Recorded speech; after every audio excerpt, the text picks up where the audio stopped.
Hi ಎಲ್ರಿಗೂ ನಮಸ್ಕಾರ. ಎಲ್ಲರೂ ಚೆನ್ನಾಗಿದ್ದೀರಾ ಅನ್ಕೋತೀನಿ. Welcome back to my YouTube channel Netra layers in life. ಇನ್ನು ಯಾರ್ಯಾರು ನನ್ನ ಚಾನಲ್ನ ಸಬ್ಸ್ಕ್ರೈಬ್ ಮಾಡ್ಕೊಂಡಿಲ್ಲ ಪ್ಲೀಸ್ ಸಬ್ಸ್ಕ್ರೈಬ್ ಮಾಡ್ಕೊಳ್ಳಿ, ಲೈಕ್ ಮಾಡಿ, ಕಮೆಂಟ್ ಮಾಡಿ, ಹಾಗೆ ಶೇರ್ ಮಾಡಿ. ಸೊ ಇದು ನನ್ನ ಲಾಸ್ಟ್ ಸ್ಯಾಟರ್ಡೆ ವ್ಲಾಗ್ ಆಗಿರುತ್ತೆ. ಸ್ಯಾಟರ್ಡೆ ಸಂಡೇ ನನಗೆ ವೀಕ್ ಆಫ್ ಇರೋದ್ರಿಂದ ಸ್ವಲ್ಪ ಲೇಟಾಗೇ ಇತ್ತು. ಫ್ರೆಶಪ್ ಎಲ್ಲ ಆದೆ, ಫ್ರೆಶಪ್ ಆಗಿ ಹಾಲು ಕುಡಿದು ಸೊ ಇವತ್ತು ನಮ್ಮಮ್ಮ ನೆಲ ಎಲ್ಲ ಒರೆಸಿದ್ರು. ಹಾಗಾಗಿ ಪೂಜೆ ಮಾಡೋದಕ್ಕೆ ಎಲ್ಲ ರೆಡಿ ಮಾಡಿಕೊಂಡು ಪೂಜೆ ಮಾಡು ಅಂತ ಹೇಳಿದರು. ಸೊ ನೋಡಿ ಇಲ್ಲಿ ದೇವರ ಸಾಮಾನುಗಳನ್ನೆಲ್ಲ ತೊಳೆದಿಟ್ಟಿದ್ರು. ಸೊ ಅದನ್ನೆಲ್ಲ ಒರೆಸ್ಕೊಂಬಿಟ್ಟು ಎಲ್ಲ ರೆಡಿ ಮಾಡಿಕೊಂಡು ಪೂಜೆ ಮಾಡು ಅಂತ ಹೇಳಿದರು. ಸೊ ನಾನು ಇದೆಲ್ಲ ಒರೆಸ್ಕೊಂಡ್ಬಿಟ್ಟು ಹೂವು ಎಲ್ಲ ಇಟ್ಟು ದೇವರಿಗೆ ಪೂಜೆ ಮಾಡೋಣ ಅಂತ ಕೂತ್ಕೊಂಡೆ.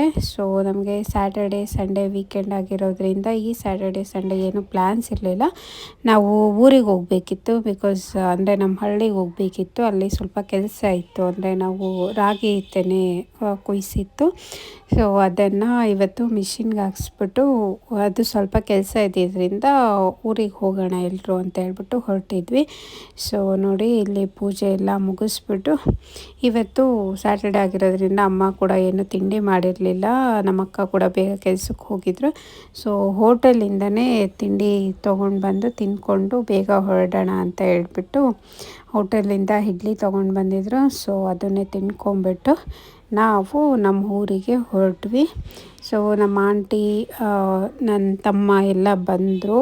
ಎಲ್ಲರೂ ಹೋಗೋಣ, ಕಾರಲ್ಲೇ ಹೋಗ್ತಿದ್ವಿ.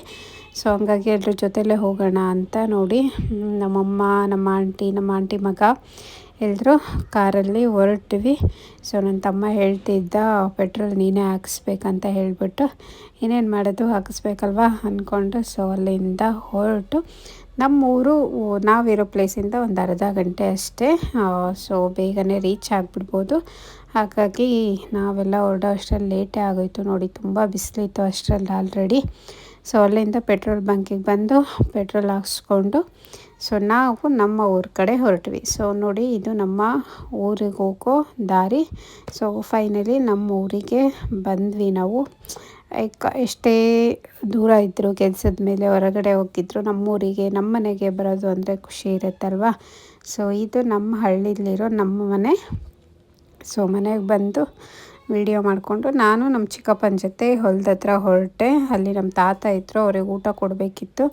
ಸೊ ನಾವಲ್ಲಿ ಜಾಸ್ತಿ ಮನೇಲಿ ಇರಲಿಲ್ಲ, ಬೇಗನೆ ಹೊರಟು ಬಿಟ್ವಿ. ಬಿಕಾಸ್ ನಮ್ಮ ತಾತ ಹಂಗೆ ಊಟ ಕೊಡಬೇಕಿತ್ತು ಅಂತ ಹೇಳಿಬಿಟ್ಟು. ಸೊ ಇಲ್ಲಿ ನೋಡಿ ನಾವು ಲಾಸ್ಟ್ ವೀಕು ಕುಯ್ದಿದ್ದ ರಾಗಿ ತೆನೆ ಎಲ್ಲ ಒಣ್ಗಕ್ಕೆ ಹಾಕಿದ್ರು ನಮ್ಮ ಅಪ್ಪಾಜಿ. ಅವರು ಮಿಷಿನ್ ಕರ್ಕೊಂಡು ಬರ್ತೀನಿ ಅಂತ ಹೋಗಿದ್ರು. ಸೊ ಅಷ್ಟರಲ್ಲಿ ನನ್ನ ತಮ್ಮ, ನಮ್ಮಮ್ಮ ಎಲ್ಲ ಬಂದರು.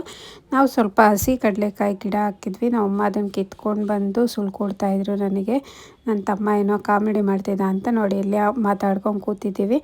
ಹಳ್ಳಿ ಲೈಫ್ ಏನೋ ಒಂಥರ ಚೆನ್ನಾಗಿರುತ್ತೆ ಅಲ್ವಾ. ಏನು ಇಲ್ಲದೇ ಇದ್ರೂ ನೆಮ್ಮದಿಯಾಗಿ ಬದುಕೋ ಅಂಥ ಪ್ಲೇಸ್ ಹಳ್ಳಿ. ಸೊ ಅಷ್ಟರಲ್ಲಿ ರಾಗಿ ಹೊಡೆಯೋ ಮಿಷಿನ್ ಬಂತು. ಸೊ ಇವನು ನಮ್ಮ ಚಿಕ್ಕಪ್ಪನ ಮಗ, ನಮ್ಮಪ್ಪ ಎಲ್ಲ ರಾಗಿ ಹಾಕ್ಸೋಕ್ಕೆ ಸ್ಟಾರ್ಟ್ ಮಾಡಿದ್ರು. ಎಷ್ಟು ಬಿಸಿಲಿತ್ತು ಅಂದರೆ ಆವಾಗ ಆ ಒಂದು ಟೈಮಲ್ಲಿ ಅನಿಸುತ್ತೆ, ಅಯ್ಯೋ ರೈತರದ್ದು ಎಷ್ಟು ಕಷ್ಟ ಜೀವನ ಅಂತ. ಬಿಕಾಸ್ ಅವರು ಬೆಳೆಯೋ ಬೆಳೆಗೆ ಬೆಲೆ ಇಲ್ಲ ಅಂದರು ಅವರು ಬೆಳೆಯೋದನ್ನು ನಿಲ್ಲಿಸಲ್ಲ. ಅವ್ರು ಒಂದು ಸರಿ ಬೆಳೆಯೋದು ನಿಲ್ಲಿಸಿದ್ರೆ ನಾವೆಲ್ಲ ಏನು ತಿನ್ನೋಕ್ಕಾಗುತ್ತೆ ಅಲ್ವಾ. ಸೊ ಹಂಗಾಗಿ ನಾನು ನಮ್ಮಪ್ಪಂಗೆ ಹೇಳ್ತಿರ್ತೀನಿ, ಅಯ್ಯೋ ನಾವೆಲ್ಲ ದುಡಿತೀವಲ್ವ, ಏನಕ್ಕೆ ಎಷ್ಟು ಕಷ್ಟಪಡ್ತೀರಾ ಅಂತ. ಬಟ್ ನಾವು ಕೊಂಡು ತಿನ್ನೋದಕ್ಕೂ ನಾವು ಬೆಳೆದು ತಿನ್ನೋದಕ್ಕೂ ವ್ಯತ್ಯಾಸ ಇರುತ್ತೆ ಅಲ್ವಾ ಅಂತ ಹೇಳ್ತಾರೆ. ನೋಡಿ ಇವ್ರು ನಮ್ಮ ತಾತ ಎಷ್ಟು ವಯಸ್ಸಾಗಿದ್ರು ನಮಗೆ ಸುಸ್ತಾದರೂ ಅವ್ರಿಗೆ ಸುಸ್ತಾಗಲ್ಲ. ಇಲ್ಲಿ ತೆನೆ ಎಲ್ಲ ತುಂಬಿಕೊಡ್ತಾಯಿದ್ರು. ನಾನು ಅದೇ ಹೇಳ್ತಿದ್ದೆ, ನಮಗೆ ಈಗಿನ ಜನ್ರೇಷನ್ ಅವರಿಗೆಲ್ಲ ಒಂದು ಸ್ವಲ್ಪ ಹೊತ್ತು ಕೂಡ ಬಿಸಿಲಲ್ಲಿ ಇರೋಕ್ಕಾಗಲ್ಲ. ನಮ್ಮೆಲ್ಲರಿಗೂ ಫುಲ್ ಸುಸ್ತಾಗ್ಬಿಟ್ಟಿತ್ತು. ಬಟ್ ನಮ್ಮ ತಾತ ಮಾತ್ರ ಆ ಬಿಸಿಲಲ್ಲೇ ಕೂತು ಈ ಥರ ತೆನೆ ತುಂಬಿಕೊಡ್ತಾಯಿದ್ರು. ಸೊ ನಮ್ಮಮ್ಮ ನಾವು ಎಲ್ಲ ಇಲ್ಲಿ ಅಂದರೆ ಎಲ್ಲರೂ ಇರಬೇಕಲ್ವ. ವ್ಯವಸಾಯ ಮಾಡೋದಕ್ಕೆ ಜನ ಇದ್ದರೆ ವ್ಯವಸಾಯ ಆಗುತ್ತೆ, ಇಲ್ಲ ಅಂದರೆ ಇಲ್ಲ. ಸೊ ರಾಗಿ ಮಿಷಿನ್ಗೆ ಹಾಕ್ಸಿ ನಮ್ಮದು ಒಂದು 5 ಚೀಲ ರಾಗಿ ಆಯಿತು. ಸೊ ನಮಗೆ ಸಾಕಾಗುತ್ತೆ. ನಾವು ಜಾಸ್ತಿ ಏನು ಬೆಳೆಯೋದಕ್ಕೆ ಹೋಗಲ್ಲ. ನಮ್ಮ ಮನೆಗೆ ಎಷ್ಟು ಬೇಕೋ ಅಷ್ಟಂತೂ ಬೆಳ್ಕೊಳ್ಳೇಬೇಕಲ್ವ. ವ್ಯವಸಾಯ ನಮ್ಮ ಕುಲ ಕಸುಬಾಗಿರೋದ್ರಿಂದ ಅದನ್ನು ಬಿಡೋದಕ್ಕಾಗಲ್ಲ, ಅದನ್ನು ಮಾಡಲೇಬೇಕು. ಸೊ ನಮಗೂ ಅಲ್ಪ ಸ್ವಲ್ಪ ಗೊತ್ತಾಗುತ್ತೆ ಅಂತ ಎಲ್ಲನೂ ಎಕ್ಸ್ಪೀರಿಯೆನ್ಸ್ ಮಾಡಬೇಕಲ್ವ. ಸೊ ಇಲ್ಲಿ ನಮ್ಮ ತಾತ ಅಡಿಕೆಯಲ್ಲೇ ಹಾಕ್ಕೊಳ್ತಾಯಿದ್ರು. ಸೊ ನಮ್ಮ ಚಿಕ್ಕಪ್ಪ ನಾವು ಎಲ್ಲ ಮಾತಾಡ್ಕೊಂಡು ಅಡಿಕೆಯಲ್ಲಿ ಹಾಕ್ಕೊಂಡು ಕೂತಿದ್ವಿ. ಸೊ ಫೈನಲಿ ರಾಗಿ ಎಲ್ಲ ತುಂಬಿಕೊಂಡು ಮನೆ ಹತ್ರ ಹೊರಡೋಣ ಅಂತ ಹೇಳ್ಬಿಟ್ಟು ಎಲ್ಲ ಮೂಟೆಗೆ ಹಾಕ್ತಾಯಿದ್ವಿ. ಸೊ ನನ್ನ ತಮ್ಮ ನೋಡಿ ಏನು ಮೂಟೆ ಹೊತ್ಕೊಂಡು, ಅಂದರೆ ಓದಿದ್ದೀವಿ ಅಂದ ಮಾತ್ರಕ್ಕೆ ಆ ಕೆಲಸ ಮಾಡಬಾರ್ದು ಈ ಕೆಲಸ ಮಾಡಬಾರ್ದು ಅಂತ ಏನು ರೂಲ್ಸ್ ಇರಲ್ಲ ಅಲ್ವಾ. ಸೊ ಆ ಸಂದರ್ಭಕ್ಕೆ ತಕ್ಕಾಗೆ ನಾವು ಎಲ್ಲದಕ್ಕೂ ಅಡ್ಜಸ್ಟ್ ಆಗಬೇಕು.